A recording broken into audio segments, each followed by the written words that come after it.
একদিন দুই দিন নাকি কয়েক ঘন্টা ড্রেনের মধ্যে এই যুবক আদতে কতক্ষণ আটকা ছিলেন তা নিশ্চিত নন কেউই। চলতি পথের পথিকরা রাস্তায় শুনতে পাচ্ছিলেন কান্নার আওয়াজ, গঙ্গানি।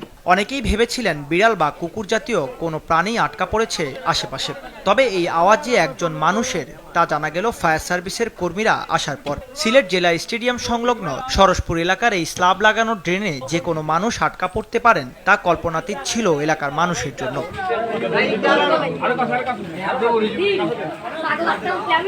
সকালে পাশে চিল্লাচিল্লি শুনছি যে ডেইনো আপনার গত 3 দিন কেউ করে 3 দিন কেউ করে সপ্তাহ ডেইনো একজন লোক আটকে রয়েছে। তো কেউ কর পাগল, কেউ কর চোর, কেউ কর ডাকাই। তো স্বাভাবিক বুঝতে পারছিলাম না, তো ইসলাম আইয়া দেখলাম বন্ধ অবস্থা। প্রায় 2 দিন থেকে গঙ্গানির আওয়াজ শোনার পর স্থানীয় কাউন্সিলর খবর দেন ফায়ার সার্ভিসের কর্মীদের। তারা এসে শাবল দিয়ে ড্রেনের স্ল্যাব খুলতেই চক্ষু চড়ক গাছ।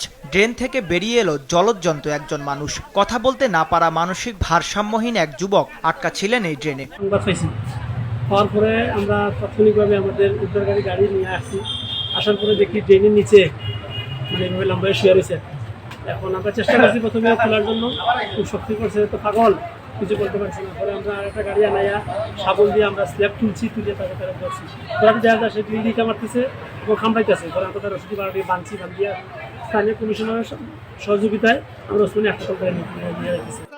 আনুমানিক বছর 30-এর এই যুবক কথা বলতে না পারায় জানা যায়নি কিভাবে এই দুর্গম ড্রেনের ভিতরে প্রবেশ করলেন তিনি, আর কিভাবে আলো বাতাস ছাড়া নোংরা পানির ভেতরে সময় নিপাত করলেন সেটাও জানা যায়নি। তবে উদ্ধারের পর স্বস্তির ছায়া দেখা গেছে যুবকের চোখে মুখে। উদ্ধারের পরপরই স্বাস্থ্য পরীক্ষার জন্য তাকে নিয়ে যাওয়া হয় Sylhet MAG Osmani medical college হাসপাতালে। আইয়া দেখলাম যে আমার ফায়ার সার্ভিসের ভাই হলে তারা উদ্ধার করছেন।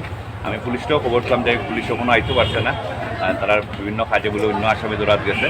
যাই হোক, সবার মাধ্যমে এলাকাবাসী এবং ফায়ার সার্ভিসের সহযোগিতায় আমরা বেচারার জীবিত অবস্থা উদ্ধার করতে পারছি। ধারণা করা হচ্ছে এই ড্রেনের দূরবর্তী খোলা কোনো অংশ দিয়ে প্রবেশ করেছিলেন তিনি। তবে অব্যাহত বৃষ্টির কারণে সেখান থেকে বের হতে পারেননি। পানির স্রোতে ভেসে যান বহুদূর, যে কারণে বদ্ধ অংশ থেকে বেরও হতে পারছিলেন না তিনি। এই ধরনের ঘটনার দায় আছে সিলেট সিটি কর্পোরেশনেরও। নগরের নানা স্থানে ড্রেনের এমন খোলা অংশের কারণে হতে পারে আরও বড় দুর্ঘটনা, এমনটাই মনে করছেন স্থানীয়রা। দাউদ হাসান, RTV।